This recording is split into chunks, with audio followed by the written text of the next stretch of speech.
Greetings once again from the mountains of North Carolina, where 4 of the more than 20 clubs in the area have gotten together to host the USCA Golf Croquet National Championships in May of 2022. Highland Falls, High Hampton, and Chattooga near Cashiers are joining up with Sapphire Valley to put on this fabulous event. We've done most of the doubles competition at Sapphire Valley, and today we do the last of the competition from that location. Sapphire Valley Country Club, Croquet Club Resort has 2 lawns. All the doubles have been on lawn 1 at the top. This is coming from lawn 2 at the bottom, and this again is the USCA Golf Croquet Nationals.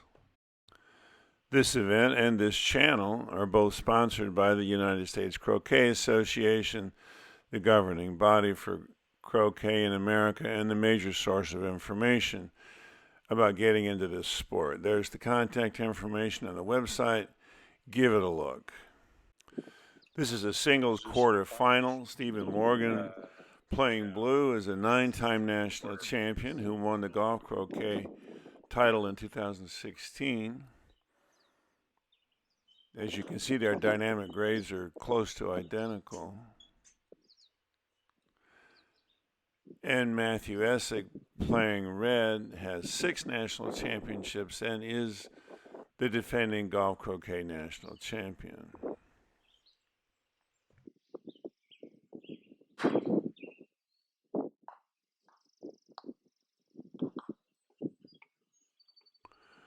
Stephen got into the quarterfinals by beating Jimmy Huff 7-3, 7-4. And Matthew got here by squeaking by your videographer Paul Neubecker 7-6 and 7-3.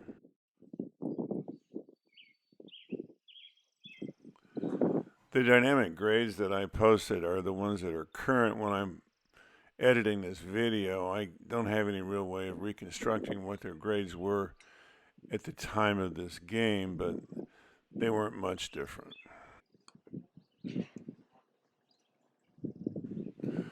I assume Stephen won the toss and elected to play blue and thus go first. 5th edition of the rules required the winner of the toss to go first. The current edition, which is the 6th, allows the winner of the toss to choose what color to play, but blue always still plays first in the first game of a match. There is a significant advantage to going first in golf croquet, as Stephen is about to demonstrate, such that if he now wins every other hoop, he wins the game.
Verifying that black is unable to clear yellow.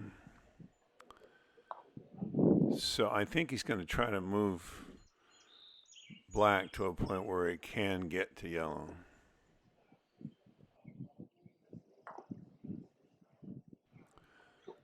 Uncharacteristic, I believe, is the word.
Tactically, these guys have to assume that any ball that can be cleared will be.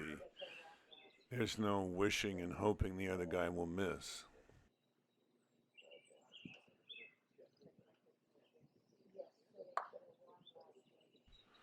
At least most of the time.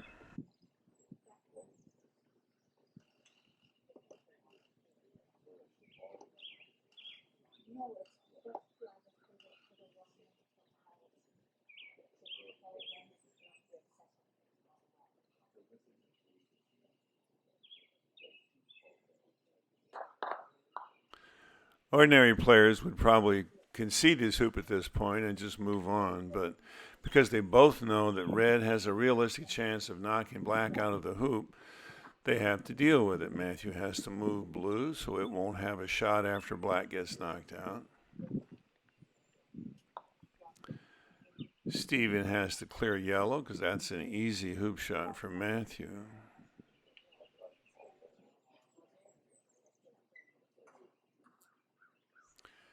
And all of that for this 10-yarder. Now, admittedly, all he has to do is hit the hoop to move black.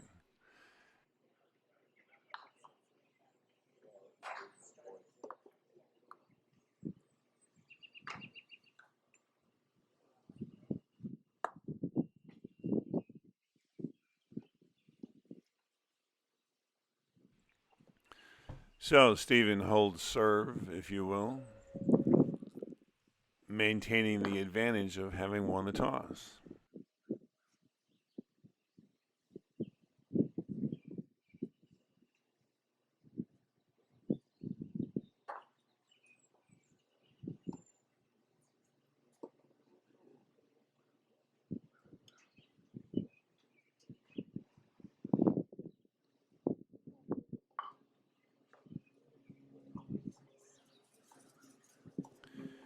Matthew'd be crazy to try to do what's about to happen, but he's tried crazier things.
It's interesting that a double target is less useful in golf croquet than in AC or American rules because they need to clear a specific ball, not just hit anything.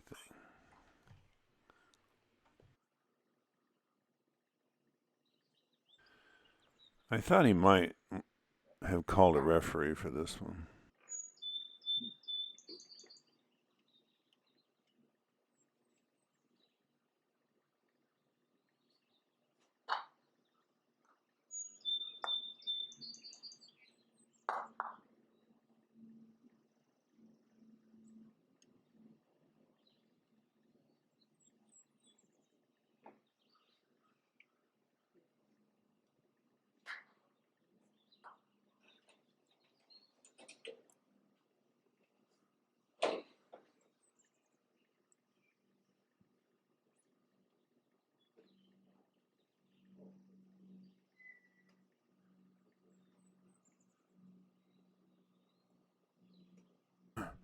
I think the standard tactic here would be to clear a block blue, but I think Matthew takes seriously Wiley's challenge to the top players to be entertaining.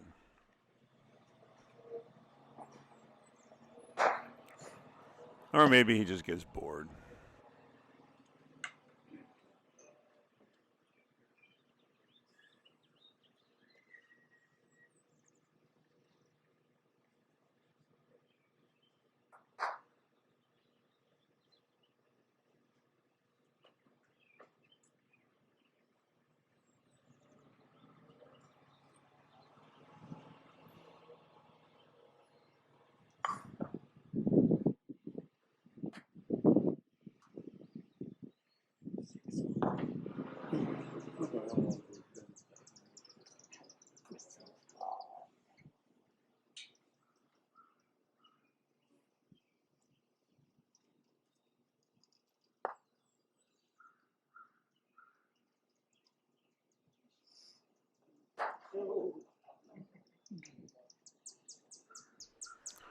And that puts yellow off sides for hoop 5.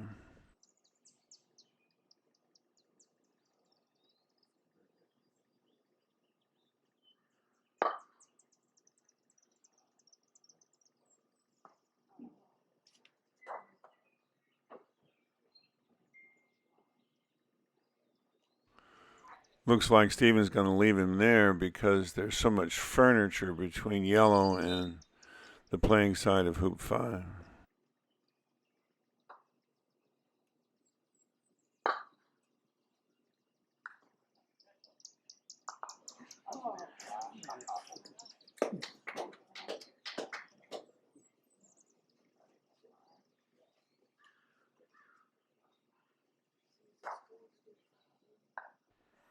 They are human after all.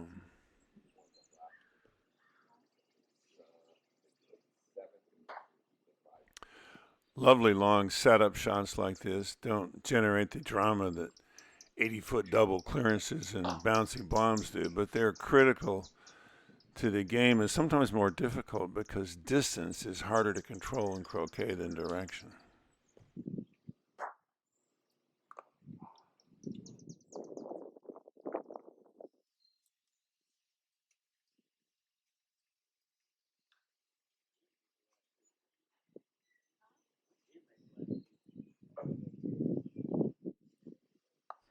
I can't tell whether he mishit that or it rolled off a little at the end.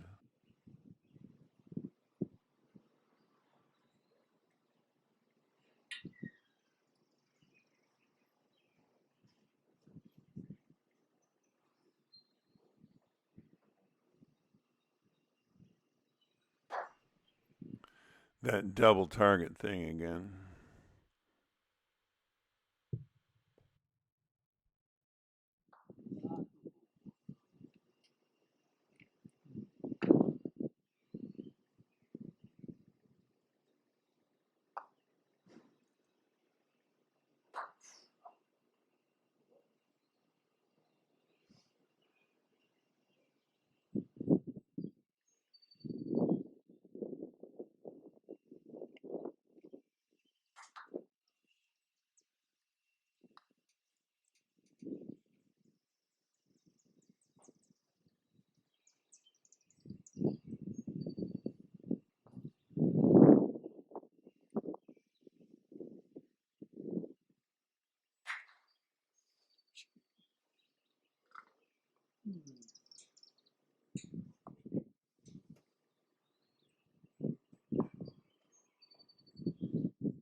He keeps trying for that elusive in off.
Whoops. Demise by friendly fire.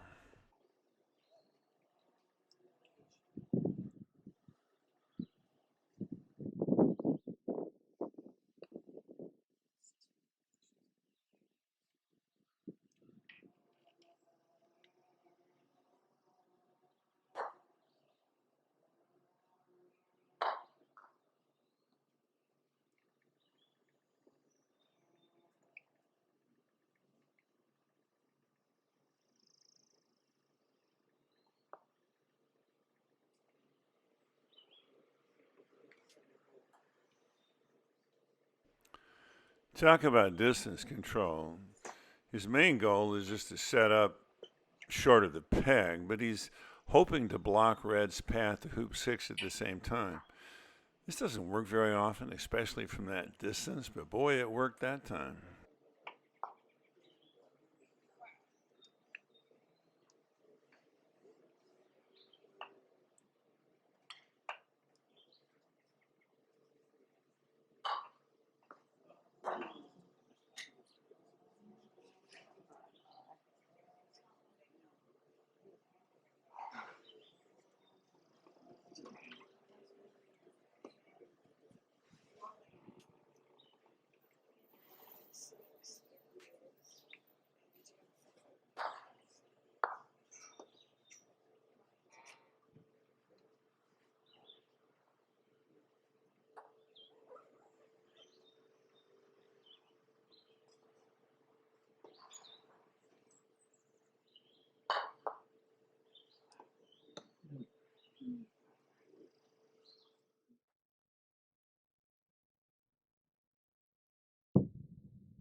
Wow.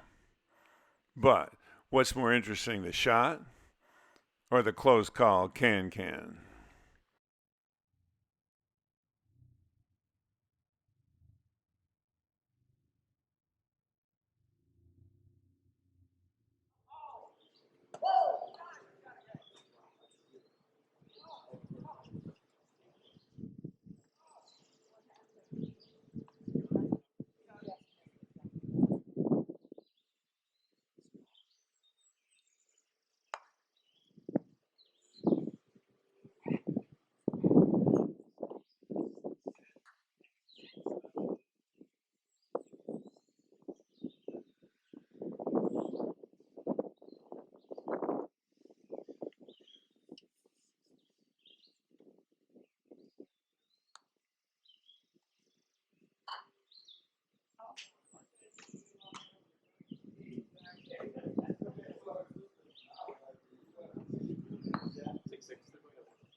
probably obvious, but he's going to jaws this so that he can set up for hoop 8 on the hoop shot next turn, and he can get away with it because blue and black are not in a good position to clear red. And it keeps black from going more than halfway to the next hoop.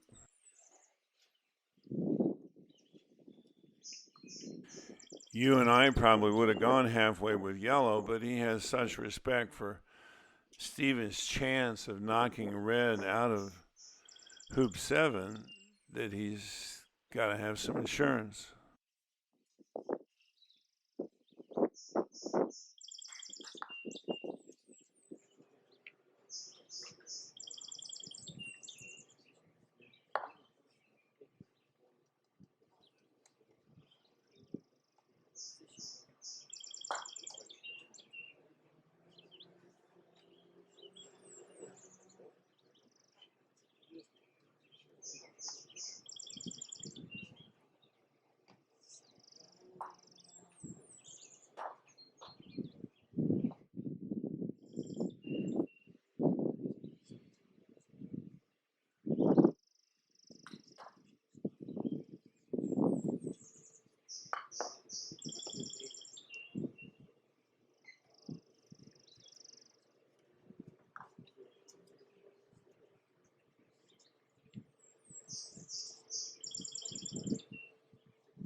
You won't see that again for a while. He was probably trying to cut it pretty hard.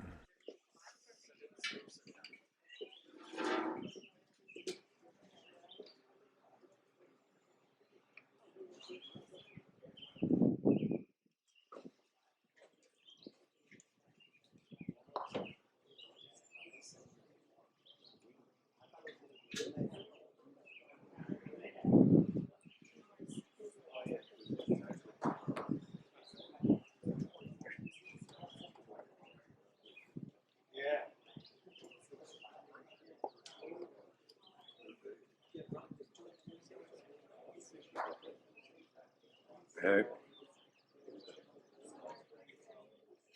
Let's go on my half of the conversation on Rustalu's YouTube channel. But no. When Steven won the Nationals in 2016 at the NCC, he did that to Sharif over and over again. And to this day, that is the most watched video I have posted. I do have a hunch, though, that some of the games from this year's Nationals are going to take over that lead. It's the number one player in the country, so what can you do? Yep. All right. Have fun. Love you too.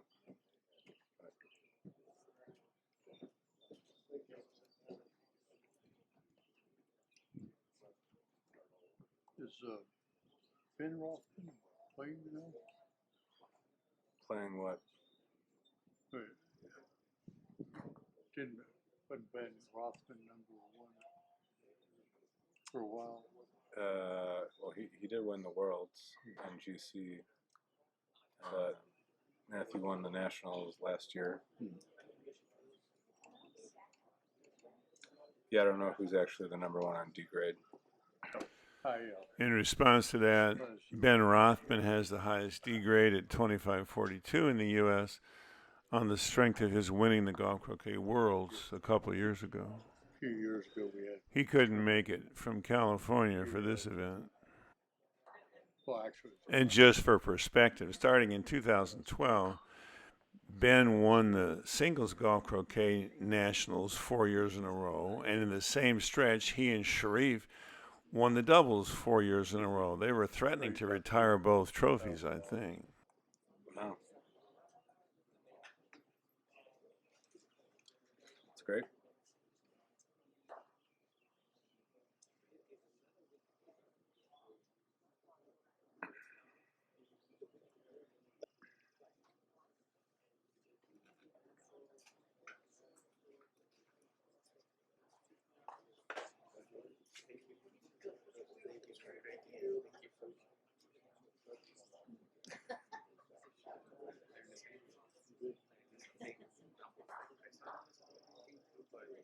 But I miss small. Get there. I will just.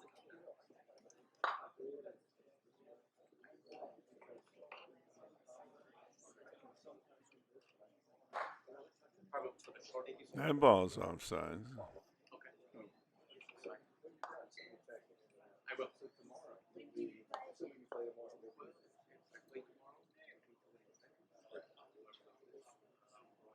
Well, when you're going north-south on a hoop, it's kind of more forgiving on the speed than the east-west.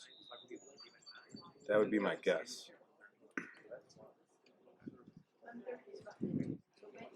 Yeah, I'm gonna try. But either way, come on down. Okay? Take care, guys. Thank you.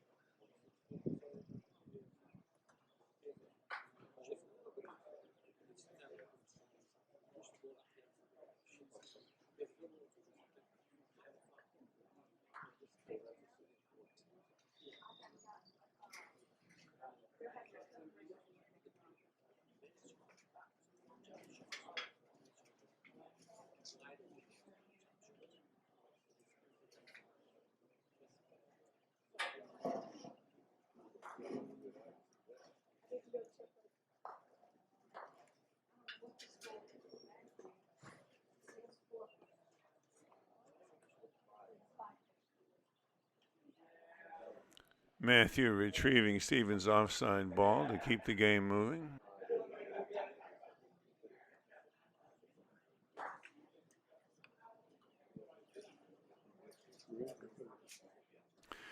And Matthew's choice of penalty spots for Steven's blue ball is not trivial. He put it over there so that when Steven sets up or misses long, he'll be further from hoop 13, not closer.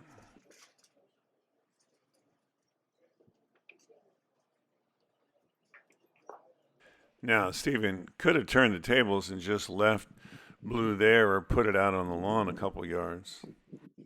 But then Matthew just would have delayed making hoop 12. And he is putting it where Matthew would have to clear it north if he wants to clear it, which puts it in great hoop 13 position.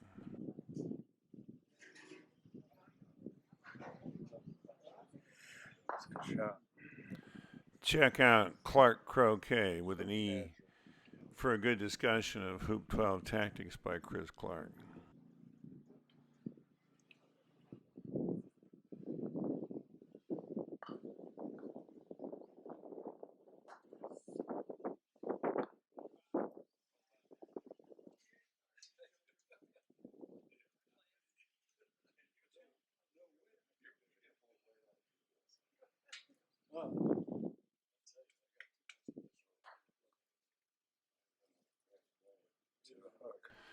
At this level, Stevens' chance of winning now is in the 70% range because of the position of all the balls.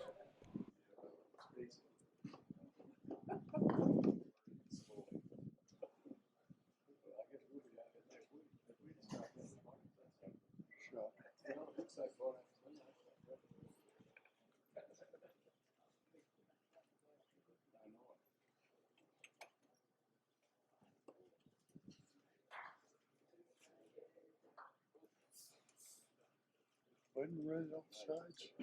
Oh, no, he was sitting Yeah. in that position.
Bad shot.